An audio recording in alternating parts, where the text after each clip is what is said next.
다 같이 일어나셔서 하나님 아버지의 말씀을 받겠습니다.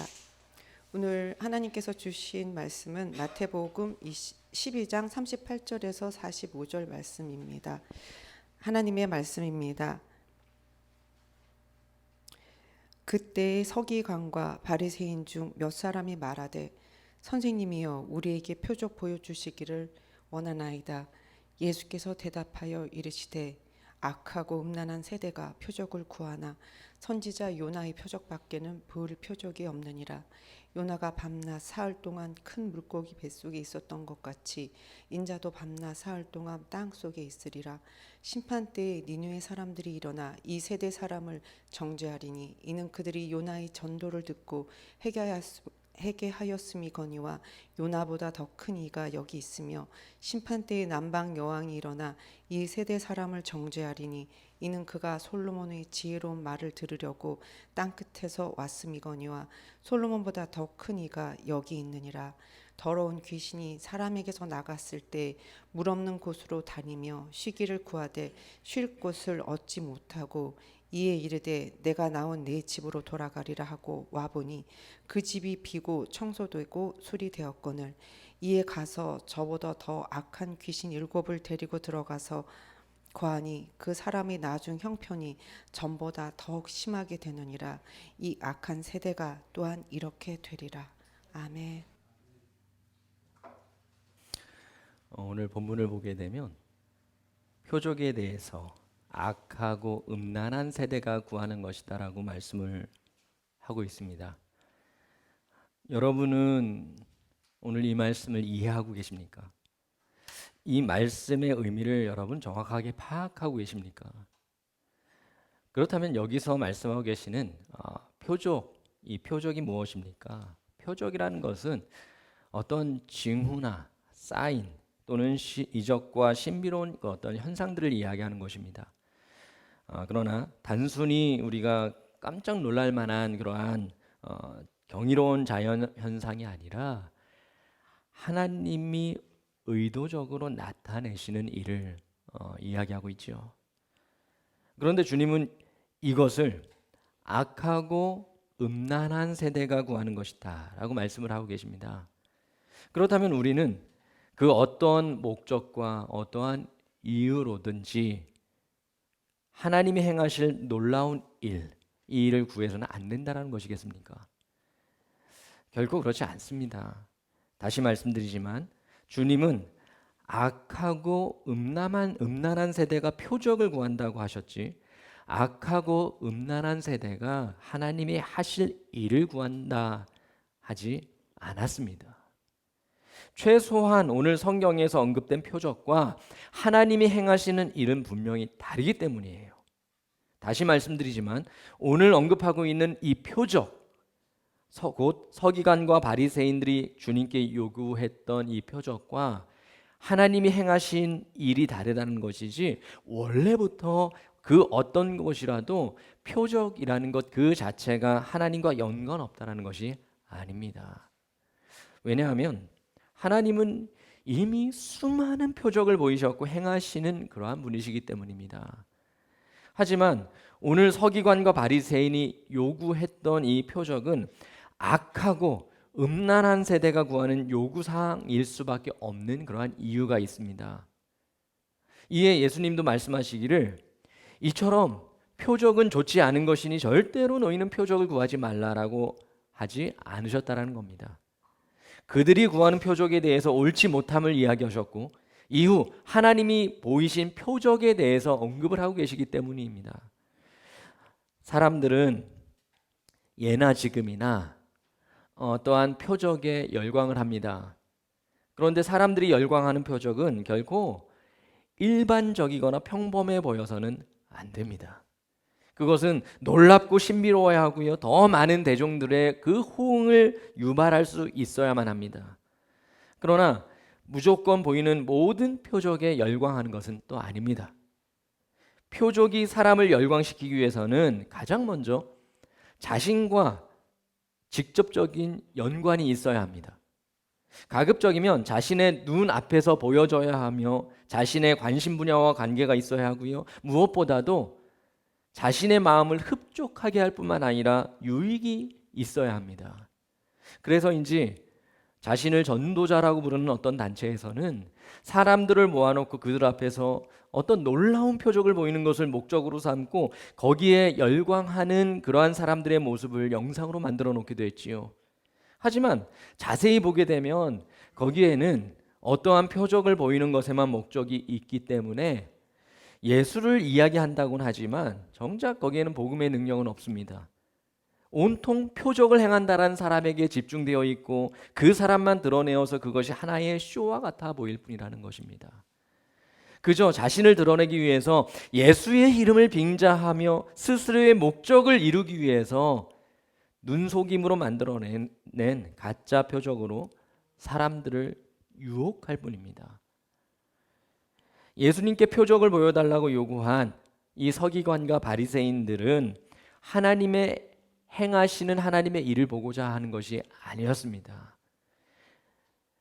각기 원하는 생각과 방식대로 자기 자신을 흡족시킬 만한 하나의 이벤트를 행해달라고 요구하고 있을 뿐입니다. 만일 그것이 믿기지 않을 만큼 신기하고 놀라운 일이라면 더 좋을 것이라는 기대와 또 동시에 과연 이 목수의 아들이 무엇을 할 수 있겠느냐는 조롱으로 표적을 요구하고 있을 뿐입니다.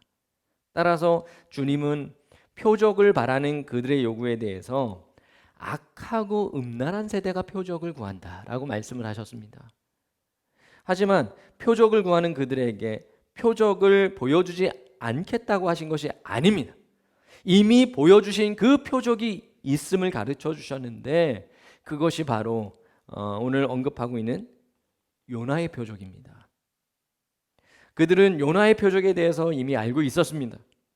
그러나 그들은 요나의 표적에 대해서 잘못 이해하고 있었습니다. 그렇기 때문에 주님은 그들로 하여금 요나의 표적을 다시 상기시키시면서 표적의 의미를 제대로 이해하지 못하는 그들에게 요나의 표적밖에는 보일 표적이 없다라고 말씀하실 수밖에 없었던 거예요. 요나의 표적을 알고 계신 여러분은 요나의 표적에서 과연 무엇을 보십니까? 니느웨로 가서 하나님의 말씀을 전하고 회개를 촉구하라라고 말씀하셨지만 요나는 그 뜻을 거부하지요. 그리고 다시스로 가는 배를 탔습니다. 한참을 가는 도중 배는 큰 풍랑과 거센 파도로 인해서 파선 직전에 이르렀습니다. 결국 사람들은 그렇게 된 자초지정을 알게 되고 침몰 위기에 있던 배에서 바다에 던져졌던 그 요나는 물고기 뱃속에서 밤낮 사흘을 있었지 않습니까? 마찬가지로 십자가에서 죽으신 주님은 밤낮 사흘을 무덤 곧 땅속에 계셨습니다. 하지만 이후 요나는 물고기 뱃속에서 퇴져 나왔고 하나님의 말씀대로 니느웨로 가서 그 땅에 사는 사람들에게 회개를 선포했고 요나가 전하는 하나님의 말씀을 듣게 된 그 니느웨 땅에 사는 사람들은 모두가 회개하고 돌이켰습니다. 여러분, 요나의 표적이란 이와 같은 거지요. 하나님의 진노하심으로 심판 직전에 있었던 니느웨가 회개해서 구원받은 사건. 심판과 멸망의 대상이 회개함으로 구원받게 된 것, 다시 말해서 회개 그 자체가 바로 요나의 표적이라는 겁니다. 이뿐이 아니죠. 솔로몬의 시대에 남방 여인 곧 스바 여왕이 솔로몬을 찾아왔던 적이 있습니다. 우리 오늘 본문의 42절을 보면 남방 여왕이 솔로몬의 지혜로운 말을 듣기 위해 땅 끝에서 왔다라고 말씀을 하고 있는데 솔로몬의 지혜로운 말이 무엇입니까? 솔로몬의 지혜로운 말이란 하나님의 말씀 곧 복음을 이야기하고 있는 것입니다. 땅 끝에서 이방 민족이었던 그 남방 여인 스바 여왕마저도 하나님의 말씀을 듣기 위해서 솔로몬을 찾아왔고 이후에 에디오피아 메넬리크 왕조를 탄생시켰습니다. 이처럼 요나로 인해서 니느웨가 회개해서 구원을 받았고 솔로몬으로 인해서 남방 여왕이 하나님을 알게 되었는데 요나와 솔로몬보다 더 큰 분이신 주님이 지금 표적을 구하고 있는 그들 앞에 서 계셨다는 거예요. 그런데 여러분 생각해 보십시오. 요나가 요나가 니느웨로 가서 말씀을 전하고 솔로몬이 자신을 찾아왔던 스바 여왕에게 말씀을 전했지만 그들이 그 이상으로 무엇을 했습니까? 그들은 전한 것뿐이에요. 말씀을 전한 것뿐입니다. 보냄받은 곳에서 말씀을 전한 것뿐이고요. 찾아온 사람에게 말씀을 전한 것뿐이에요. 그런데 놀랍고 신기한 것은 그들이 전한 그 말씀으로 인해서 니느웨가 회개해서 구원을 받았습니다. 스바 여왕이 하나님을 알게 되었다는 거예요. 이 말은 요나나 솔로몬이나 그들 스스로가 사람들이 생각하고 인식하는 어떤 표적을 행한 것이 아니었습니다. 다만 해야 할 일, 주어진 일을 했을 뿐입니다. 그런데 심판과 멸망의 대상이 회개하여 구원받는 일이 일어납니다. 하나님을 전혀 알지 못했던 그 땅 끝에 있었던 그 민족이 하나님의 말씀을 듣고 하나님을 알게 됩니다. 여러분, 무엇이 표적입니까? 요나와 솔로몬이 어떠한 능력으로 표적을 행한 것입니까? 그럼에도 주님은 요나의 표적이라고 하셨지요. 그리고 솔로몬의 예를 들어주셨습니다. 그리고 그들보다 더 큰 이가 바로 그들 앞에 계시는 주님이시다라고 가르쳐 주고 계시는 것입니다. 주님이 그들 앞에 계시는 것 자체가 하나님이 그들에게 행하신 가장 큰 표적입니다. 하나님이 세상에 행하신 표적 중에 가장 큰 표적이 무엇입니까? 그것은 하나님의 아들 예수 그리스도를 세상에 보내신 것입니다. 이보다 더 크고 그 이상의 표적은 그 무엇도 없습니다. 따라서 요나의 표적을 알고 있고 믿고 있다면 요나보다 더 크신 분을 보게 된 것이 얼마나 놀라운 은혜이자 그 표적 자체이겠습니까? 이제 그들은 지금 보여진 표적, 자신 앞에 드러나고 주어진 표적을 받기만 하면 되는 겁니다. 그럼에도 그들은 전혀 깨닫지 못하고 알기를 원하지도 않았습니다. 그러니 그들은 하나님이 행하시고 보여주신 그 표적이 아니라 스스로 보고 싶은 표적, 내가 원하는 그 표적을 주님께 요구하며 그것을 보여주시기를 구하고 있다는 거예요. 여러분 생각해 보세요. 만일 주님이 여러분을 직접 찾아오셨다면 그것이 얼마나 큰 은혜이자 놀라운 일이며 그 자체가 표적이겠습니까? 내 인생에 내 시간 속에 직접 찾아오신 주님, 이것은 당연한 것이고 이제는 별로 놀랄 만한 그런 사건이 아닙니까? 그래서 여러분을 찾아오신 주님께 주님 찾아오신 건 됐고요, 그저 놀랄 만한 표적을 보여주시기를 열심히 간구하시겠습니까? 주님은 이미 우리의 삶에 찾아오셨고 우리 인생의 주인이 되십니다. 여러분의 인생에 주님이 찾아오셨고 여러분의 인생 가운데 늘 함께 계시는 주님보다 더 크고 확실한 표적이 과연 무엇입니까? 주님 앞에서 표적을 구하는 것은 너무나도 어리석은 일이 아닐 수가 없는 거예요. 더구나 서기관과 바리새인들이 주님께 보여달라고 요구했던 표적은 광야에서 주님을 시험했던 사탄의 요구와 다를 바가 없는 겁니다. 금식과 기도를 마치신 주님을 시험하기 위해 찾아온 그 사탄, 마귀가 그의 요구사항을 보면 한마디로 표적을 보여달라는 것 아닙니까? 돌로 떡을 만들어 보라는 것도요, 또 높은 곳에서 뛰어내려 보라는 것도요.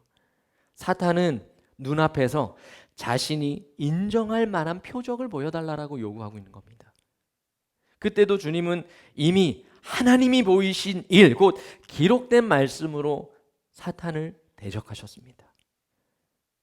주님을 보면서도, 그리고 지금까지 주님이 행하신 일들을 보고 들었지만 믿지 못하고, 그것도 주님 앞에서 표적 보여주시기를 구한다는 것은 믿기 위해서가 아닙니다. 곧 표적을 보이라는 것은 하나님의 영광을 찬양하고 하나님을 더 경외하기 위함이 아니라 그것을 보면서 내 만족도에 의해서 믿음의 정도를 생각해 보겠다는 그런 이야기입니다. 주님은 계속해서 한 가지 비유를 더 말씀하고 계세요. 오늘 본문의 43절부터 45절을 보게 되면, 더러운 귀신, 이 더러운 귀신이 어떤 사람에게 들어있던 그 더러운 귀신이 나갔다가 이후에 더 악한 7귀신을 데리고 들어와서 그 사람의 형편이 더 악화되었다라는 이야기를 하고 계신지요. 여기서 더러운 귀신이 어떻게 나간 것인지 우리가 확실히 알 수는 없지만 완전히 쫓겨났다라는 것은 아닙니다. 그런 의미는 아니라는 거예요. 왜냐하면 그 더러운 귀신이요, 다른 곳을 배회하다가 물가를 찾다가 정착할 곳이 없으니까 다시 돌아가려는 곳, 떠나왔던 그곳을 내 집이다 라고 표현하고 있기 때문입니다. 어쨌든 어떤 사람에게 눌러붙어 있던 그 더러운 귀신이 나갔었지만 문제는 뭡니까? 문제는 그 집이 계속해서 비어 있었다는 거 아닙니까? 다만 귀신이 떠난 자리가 치워지고 정돈되고 청소되어 있었을 뿐 비어 있었습니다. 그리고 비어 있기에 나갔던 귀신은 자신의 집이라고 주장하면서 다시 돌아가리라 라는 생각을 했다라는 거예요. 청소되고 자리가 치워졌기에 더 악한 동료들을 데리고 들어갔다는 것입니다. 여러분, 이것이 무슨 의미이겠습니까? 어떤 사람에게서 더러운 귀신이 나갔다는 것이 중요했겠지만 더러운 귀신이 나간 것으로 만족하며 살아갈 수는 없다는 겁니다. 만일 그 자리를 치우고 청소했다면 절대로 그 자리를 비워두서는 안 된다는 거예요. 반드시 원래의 주인이 들어와야 합니다. 그래서 나갔던 귀신이 결코 두 번 다시는 넘볼 수 없는 이미 채워진 집이 되어 있어야 한다는 겁니다. 내어 쫓았든 스스로 나갔던 비워두지 말고 오직 주인 되시는 주님으로 채워져야만 합니다. 그런데 표적에 대한 말씀을 하시다가 갑자기 웬 더러운 귀신 이야기입니까? 우리는 45절에서 그 해답을 찾을 수 있습니다. 45절을 같이 한번 읽어볼까요? 오늘 본문 45절입니다. 이에 가서 저보다 더 악한 귀신 7을 데리고 들어가서 거하니 그 사람의 나중 형편이 전보다 더욱 심하게 되느니라. 이 악한 세대가 또한 이렇게 되리라. 아멘. 여러분 보세요. 계속해서 악한 세대를 언급하고 있잖아요. 악한 세대. 39절에서 악하고 음란한 세대가 표적을 구한다라고 했지요. 기억하시지요?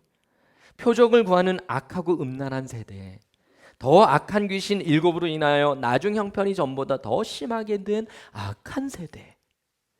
그렇다고 이 악한 세대는 어느 특정한 세대를 지칭하는 것은 아닙니다. 다만 아무리 기사와 표적으로 더러운 영과 우상을 내어 쫓았을지라도 그냥 비워둘 때, 그냥 거기를 비워둘 때 또다시 악하고 음란한 세대로 전락할 수 있음을 우리는 잊어서는 안 된다는 거예요. 당시 서기관과 바리새인이 어떤 사람들입니까? 그들은 하나님을 가장 잘 안다, 가장 열심히 섬긴다고 자부하는 그런 사람들이었지요. 늘 말씀을 외우는 사람들입니다. 누구보다도 율법을 철저히 지키고 행하기에 앞장서 있는 사람들이에요.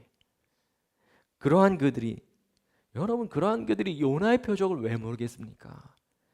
요나의 이야기, 요나의 표적에 대해서 그들은 누구보다도 더 잘 알고 달달 외우고 있을 정도입니다. 하지만 그들은 그 사건을 너무나도 잘 알고 있을 뿐 그 표적을 통한 하나님의 마음은 깨닫지 못하고 살아왔습니다. 거기서 표적의 진정한 의미는 이해를 하지 못했다는 겁니다. 그들에게 요나의 표적은 늘 신비로운 일이에요. 그리고 율법적인 사항과 연결이 되는 그러한 일일 뿐입니다. 따라서 그들은 보여지는 표적으로 치우고 청소하기에는 열심이었는지 모르지만 스스로의 집이 늘 비어있는 상태라는 것은 깨닫지 못했습니다. 어제도 율법으로 스스로를 정화했기 때문에 만족했습니다. 또 더 큰 만족과 위안을 얻기 위해서 오늘도 많은 교리와 교훈으로 치우고 청소하기에 열심일 뿐입니다. 결국 하나님의 말씀은 많이 알고 하나님의 말씀을 많이 외우고 있을지라도 정작 말씀 자체이신 주님은 외면하며 살아가는 그런 꼴이었다는 거예요.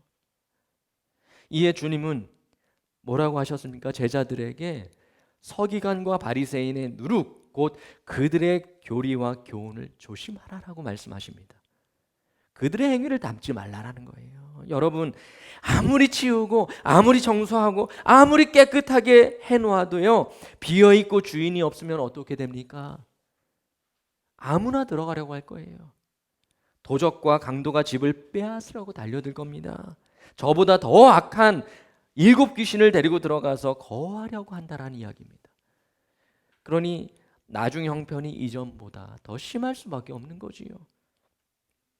당시 서기관이며 바리새인 대제사장들이 그렇지 않았습니까? 예수를 미워하고 시기하던 사람들은 예수를 죽이는 데까지 이릅니다. 그런데 여러분, 오늘날에도 마찬가지입니다. 아무리 신앙에 열심을 내며 살아갈지라도 여러분의 삶에 확고한 주인이 없다면 그것은 늘 깨끗하게 정돈하고 치워놓은 빈집과 다를 바가 없는 겁니다. 우선은 깨끗하게 청소하고 정리하는 것 중요합니다. 그것이 맞습니다. 그렇지만 그리하는 목적은 비워두기 위함이 아니라 속히 주인을 모셔서 비어있지 않도록 하기 위함입니다. 그리고 반드시 모셔야 하는 주인은 바로 예수 그리스도이십니다. 날마다 은혜를 구하고 은사를 구하며 살아갈지라도 정작 예수 그리스도를 인격적으로 만나지 않고 그리스도를 내 안에 모셔드리지 않는다면 늘 치우고 청소하지만 빈집일 수밖에 없는 겁니다. 그렇다면 예수를 만나고 주인으로 모셨다는 것을 무엇으로 알 수 있겠습니까? 여러 이야기할 수 있겠지만 그중 가장 큰 특징은 여러분, 성품의 변화입니다. 그러나 주인이 없는 상태에서는 늘 은혜도 있고 은사도 큰 것 같지만 성품은 절대로 예수를 닮을 수가 없는 거예요. 그러니 그리 좋은 은사를 가지고 또 많은 은혜를 받고도 복음을 전하는 동시에 상처를 주고 고통을 주고 괴로움을 주며 살아갈 수밖에 없는 것입니다. 분열을 이끌 수밖에 없는 거예요. 복음을 가지고. 그리고는 이야기합니다. 오늘도 나는 말씀으로 깨끗하게 치웠습니다. 하지만 사람들의 눈에는 매 때마다 그 사람의 주인이 바뀌는 듯이 보일 수가 없는 겁니다. 마치 주님으로 인해 거듭나는 것 같은 그 성품의 변화까지는 별개라는 듯 살아가는 모습을 보일 수밖에 없는 거예요. 과연 그렇다면 어떻게 해야 주님을 모실 수 있다는 말이겠습니까? 은혜를 구하는 것으로 끝내지 말고 여러분, 주님을 구하십시오. 어떠한 표적이 아니라 주님이 내 안에 주인이 되어주시기를 간구할 수 있어야 합니다. 지금까지 나를 인도하셨고 오늘 이 순간까지 나를 통해 행하신 주님의 그 일들, 그 표적들을 기억하고 다시 회개와 감사의 모습으로 살아가야 합니다. 새로운 표적만 구하며 살아가려 한다면 여러분, 우리는 감사를 잊어버릴 수밖에 없습니다. 그동안 행하신 하나님의 일은 그저 당연한 것으로 여기거나 별것 아닌 것으로 잊어버릴 수밖에 없다는 거예요. 그리고 늘 주님을 의식하면서 주님과 동행함을 한순간도 잊지 마시기 바랍니다. 요나의 표적을 알지만 그 의미를 제대로 깨닫지 못할 때 회개가 아닌 또 다른 표적을 구할 수밖에 없는 겁니다. 표적을 통해서 믿음도 더 뜨겁고 확고해지리라고 생각은 합니다. 모두가 그렇게 생각을 해요. 표적을 보여주시고 표적을 통해서 더 많은 사람들이 하나님께로 돌아올 것이다. 나도 더 하나님 앞에 열심을 내서 믿어 하나님을 섬길 것이다 라는 생각과 기대를 합니다. 그래서 오늘날의 표적을 찾기에 열심입니다. 더 특별하고 신비롭고 놀라운 은사를 찾고자 합니다. 그리고 하나님이 행하시고 나에게 보여줘야 하는 표적은 내가 원하고 바라던 일과 우리의 관심사와 관계가 있어야만 합니다. 지금 내 앞에 있는 사람, 나에게 주어진 문제에 대한 표적이 보여줘야 하는 것이지 지구 반대편에서 일어나는 표적은 별로 감흥이 없습니다. 우리의 인생의 완전한 표적이신 주님을 보면서도 내 삶에 무슨 표적을 주실지만을 생각하면서 주님이 아닌 주님이 주실 표적만을 기대하며 살아갑니다. 아무리 표적을 통해 집을 치우고 청소해 나왔다 할지라도 계속해서 비워놓고 주님을 온전히 모시지 않는다면 떠났던 더러운 귀신이 더 악한 영을 이끌고 제 집인 양 다시 돌아올 뿐이에요. 기억하십시오. 여러분, 그리고 인정하시고 즉시 모시기 바랍니다. 하나님이 여러분에게 행하신 가장 확실하고 완전한 표적, 요나보다 더 크고 솔로몬보다 더 큰 우리의 인생의 너무나도 큰 표적은 오직 예수 그리스도이십니다. 같이 기도하겠습니다.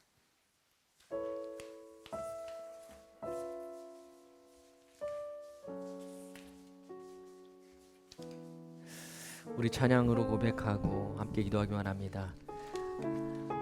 우리의 삶에 가장 확실한 표적은 여러분, 하나님이 나의 기도를 들어주시고 응답하시고 이루어주실 일이 아닙니다.